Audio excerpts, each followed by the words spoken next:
I love that moment. I always love that moment where they kind of do that thing. But, oh, Harriet in the morning. Well, I know you've not been watching it that closely, Nadia. But just to see that scene, she wasn't taking any prisoners, was she? She was laying it right out there. Well, she wasn't so intense there, but a clip that I looked at earlier, she was just so angry. It was like, wow, oh my God. I don't really respond to people that are just, like, very well to people that are just, like... She's furious in a clip that I saw earlier. Would that make you shut down then, that kind of... Well, it does. And because I always think where you... Because it's only a game. It was like somebody had stolen a child, you know. She's a former barrister as well, though. Yeah. So she's a former barrister, so that almost felt like a right. Oh, right. I do That's wonder, what it was. I have to say, and I don't think you agree with me on this, but I think is it more difficult for a woman to deliver that devastating strategy? Because she was right. I mean, she was right. But there is a... It's interesting when you see this reported in a lot of the papers this morning. It says she managed to convince the castle she was a mild-mannered middle-aged woman. Yeah. But then she unleashed her dark side. Oh.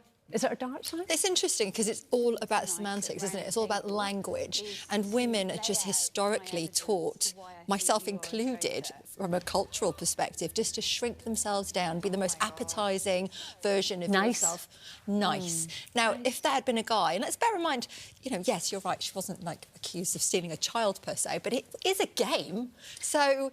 And she is a barrister. Yeah. So I think I always just think if this was a man, we'd say he was direct, he was assertive, I liked his demeanour. Always, that's but always if it's a woman, God forbid, you're bossy, you're not a leader, you're bossy. And offensive. Who was it that said, I'm not the boss, I'm not bossy, I'm the boss? Who is it that said that? I don't know, but I like it. Yeah, I loved it. We need to tell you what Harriet said, and again, I was reading this morning, which kind of touched me, actually. She said, in delivering that, and she did sort of throw herself, you know, on the line for it. She said, I was fighting for my 25-year-old self. Yeah. I almost had a little tear in my eye. Yeah. Because, you know, she has said, you know, she had that invisibility cloak of the middle-aged woman and then was going to say, no, I know it, I've worked it out, I'm going to tell everyone, and I'm fighting for the 25-year-old me. I actually loved it. Well, if you think in her career, working her way up to be a barrister, it would have been a predominantly male-dominated world. And, you know, just watching that clip, I was about to say, oh, she's such a formidable woman.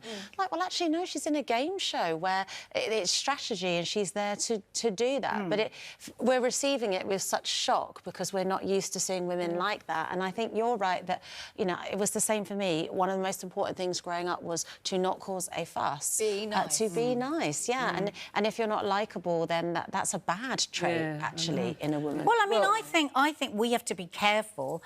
Like, I don't really want to be more like many men. I want to be able to be assertive when I need to be, but I don't want to go for a male playbook. I would prefer that men became a little bit more like women, where we negotiate better, where we think of others, where we don't just bruise through a situation. And so I think men could learn a lot from us. Well, but we don't want to shrink. I think the thing is, we don't want to shrink. Women feeling that they would shrink. And it might not surprise you to learn that my mum never taught me to be nice. But anyway, the other thing that Harriet did was she went on her gut instinct. Yeah. To what extent do you trust your gut instinct? I think that's heavily about confidence, isn't it? Having the confidence to say, I feel this, I believe this, and I'm going to go with this, even if it's not the populist view.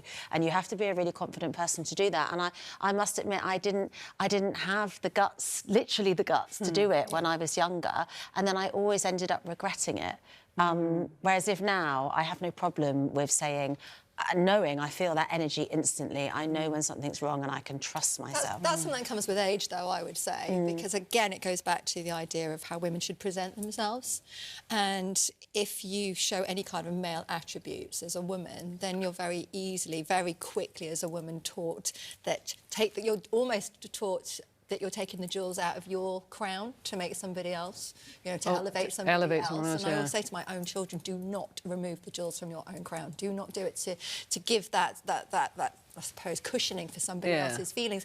Nice is very different to what we're, I suppose, describing here, because you don't have to be mean. You can be a good person, but you don't have to be a nice person. But you can also be assertive and not have to be not mean. compromised. I always think it's really nice to be nice for as long as you don't need to be. Yeah. You know what I mean? My thing is, I really try and think, I go out in the day, if I smile a lot, I get a lot of smiles back. I'm always trying to think of others, and again, that's why I want men to learn from us. Because actually, if you think about it, that is a better way to rule the world. That's your moral compass, We don't have isn't to it? be, you know... But, my God, if I feel really crossed, I will go all out. And you are an instinct person. I am an instinct person. I wonder what you think about this, girls.